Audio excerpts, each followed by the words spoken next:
This beautiful tune was put together by Dominic Miller and Sting. Now, Dominic has been Sting's guitar player since 1990 and been on all the albums, all the tours, and stuff like that. This, of course, came out on Sting's 1995 album, 10 Summoner's Tales. And the piece clearly started with Dominic coming up with a really neat little chord progression and way of picking it and arranging it that then laid the foundation for this haunting melody. He may have had the melody too. I don't have too many of the details yet on that, but man, this just suits Sting's voice to a T. I mean, this is a...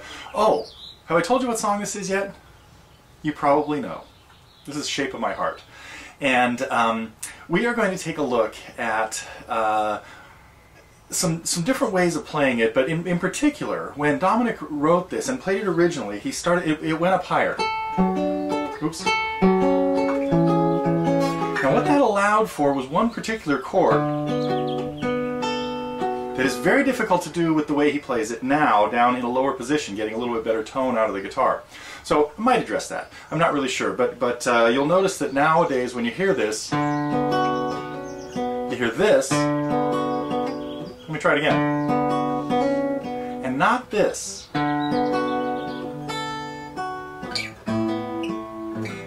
Because it's kind of uncomfortable to do that in the lower position. But not a big deal, because what we're not really interested in playing this note for note the way he plays it, because he does it a little bit differently every time. But we're interested in getting the chord progression,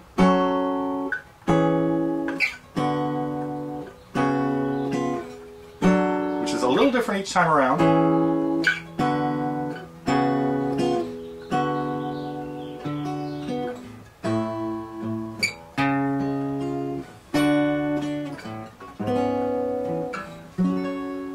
And we will take a look at when it changes keys and goes and plays a short little instrumental interlude that is really the same thing.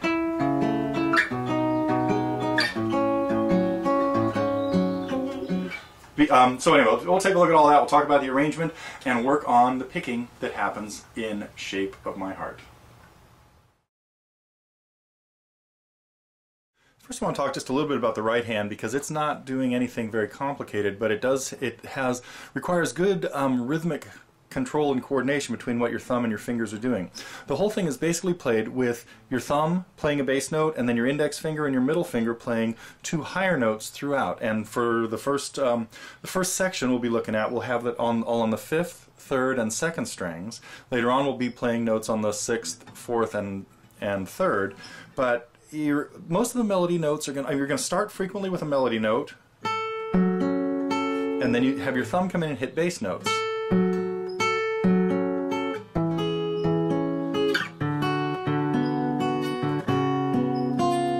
And so we'll just have to count the timing very carefully. Sometimes the bass notes are on beats, sometimes they're ahead of beats or like on ands. But we just need good control of these three fingers. Sometimes when we'll just be playing pinching chords or strumming them when we get into the little solo part. So the right hand is not really too complicated in this.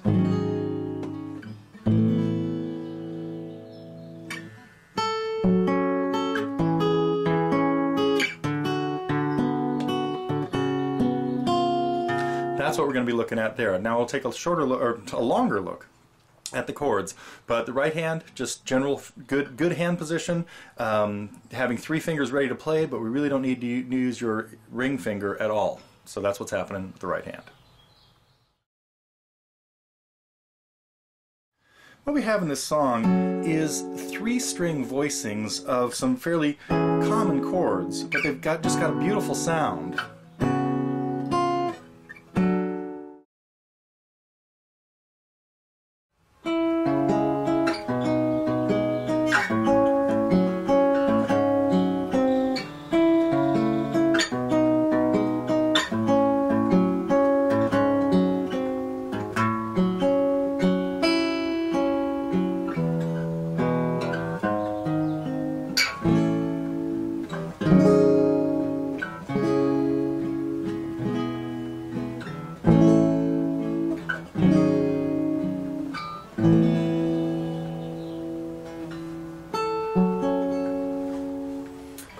To break this song up, because it really is only a one-part song, they bring in a little instrumental interlude after the second chorus that is virtually the same thing, just done in a different key. So the whole thing is modulated, or, well, at least changed keys. It hasn't gotten there through any smooth transition.